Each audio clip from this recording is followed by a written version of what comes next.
And I can tell you with no uncertainty that miracle cures are no laughing matter. I bid you good day, sir. Oh, Mr. Marston, good to see you. How have you been keeping? I'm well, Mr. Mr. West Dickens. Nigel West Dickens of East Cheap, London, New Waverly, New York, and Armadillo, New Austin. At your service. At my service. At everyone's service. At the service of science, of knowledge, of life. How are your wounds? Much, much better. But then they would be. Would be... I know a cure for all ailments, Mr. Marston. Ah, I'm sure you do. And I'm sure for just $2 an ounce, I could live forever. Oh, but for you, sir, I'd do a bulk discount rate of $1.95 an ounce, as long as you buy 100 ounces or more. That's a lot of immortality. Give it up, old man. That's Mr. West Dickens to you, boy. Give it up, old man. Listen, Marston, I'm broke, but this stuff is good. It works. I need a healthy young man like you.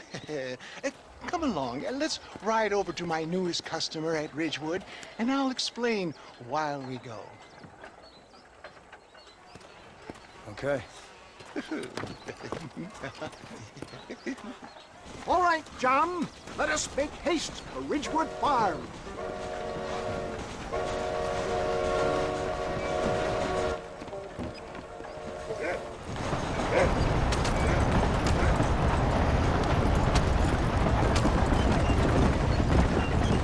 I heard about you, Mr. West Dickens.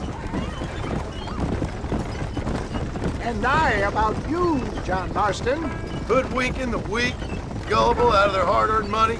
My dear boy, it is you who is gullible, if I may be so bold, for heeding such ill-informed scuttlebutt. You're as full of wind as a horse with the collar. I have been blessed with the gift of language, and for that I will not apologize. But the West Dickens elixirs speak for themselves. My thousands of happy customers attest to that. Those men trying to kill you didn't look so happy. Skepticism is the bastard child of progress, John. If my tonic is such a sham, how do you explain the fine battle in which you find me? Last time you saw me, I was knocking at death's door. You should thank the doctor for that. I reckon you were acting it up worse than it was. Act I can, John. A more convincing Othello there has never been. And so shall you, a fair Iago or Cassio make. I don't like the sound of this. For the love of God, try to stay on the road. Showmanship, John. The flourish. The bow. Get back on the road. We'll have nothing left by the time we get to Ridgewood. We are operating in a competitive marketplace. Our product must stand out. And how does this involve me? We're going to use your God-given talents to our advantage. I'm really starting to I'll regret drop this. you off at the outskirts of Ridgewood.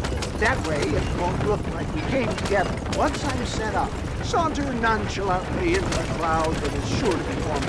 Eventually, I will call you up to try my tonic. After extolling the virtues, I will have you perform a few feats of wonder to amaze and impress the paying public. Best you alight here, dear boy, so no one sees us arriving together.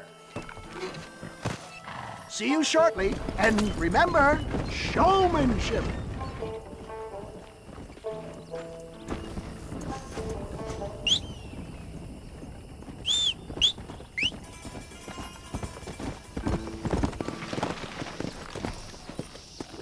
Come on.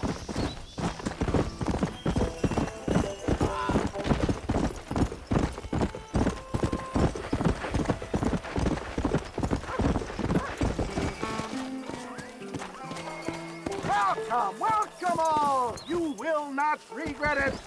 Friends, hard-working souls of Cholla Springs, gather round, gather round.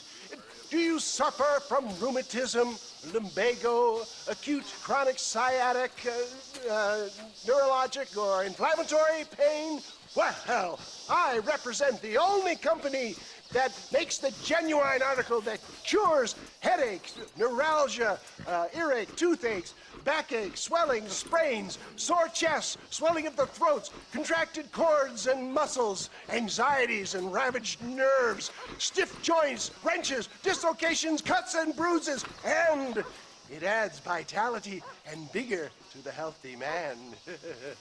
But can you prove it, old man? Oh, I'm sure there's some customer here who could prove the qualities of it by taking a drink right now. You, sir, come up here. Step right up.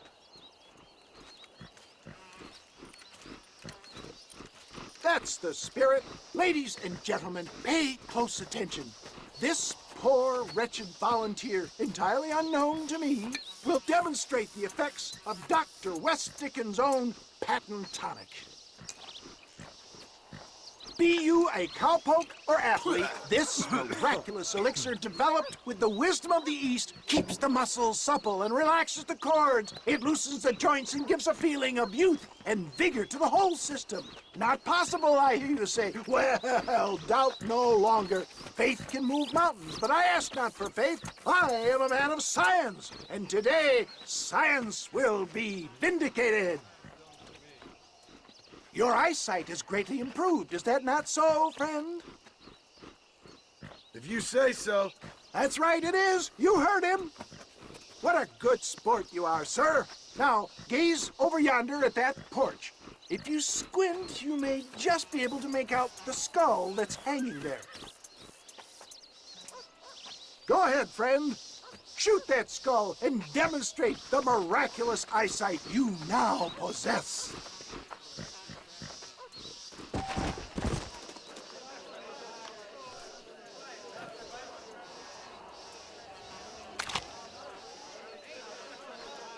Shoot the skull, stranger. Prove these doubters wrong. Remarkable! The eyesight of an eagle, granted by imbibing Dr. West Dickens' own patent tonic. Anybody can make that shot. This man is a fraud. If your eye's so damn sharp, why don't you try shooting my hat out of the air? My friends, our test case has been challenged to shoot a gentleman's hat out of the sky above our heads. You can fool these people, but you ain't fooling me. Right. Let's just see how sharp you is with a moving target. Steady yourself, stranger. Go home!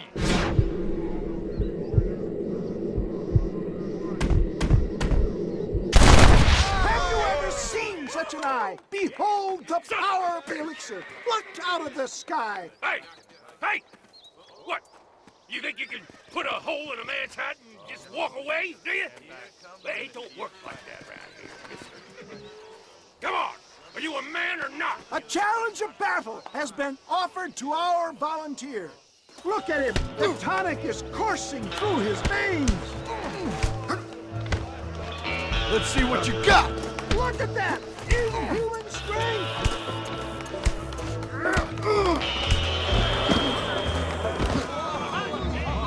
There it is, skeptics and dissenters. Irrefutable proof. Do not let this opportunity pass you by. Look, he's over there. Go get This him. ends now. Watch out! He's got a gun! Who the hell do you think you are? You ain't leaving here alive.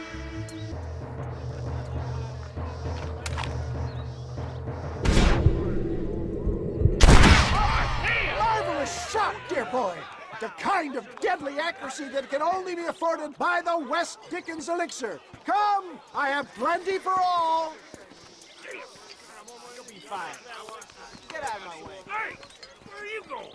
I want a bottle. Get me a bottle, please. One of them, right here. No harm in trying one bottle, I suppose. Well, I think that went kind of well, don't you? I'm just glad that my normal job involves either chasing after cattle or murderers. Not the likes of you, mister. Don't be like that. Now, if you'll excuse me, I'd like to say my goodbyes, head on back to the real world. Wait, sir. I've been thinking about your predicament, and I think I may have an idea. I've been thinking I could be your cunning Odysseus. Beware of the Greeks burying gifts, sir. Williamson had better beware. We will make them into Trojans. I don't rightly get you. I want you to go and see my old friend Seth. He can come across as a little curious, but I'm sure you two will get on. He's most often found at Coots Chapel. He's very devout. Why see him? Because between him and me, we can get those gates to open for you, and you can walk right in, just like in Homer's great Trojan yarn!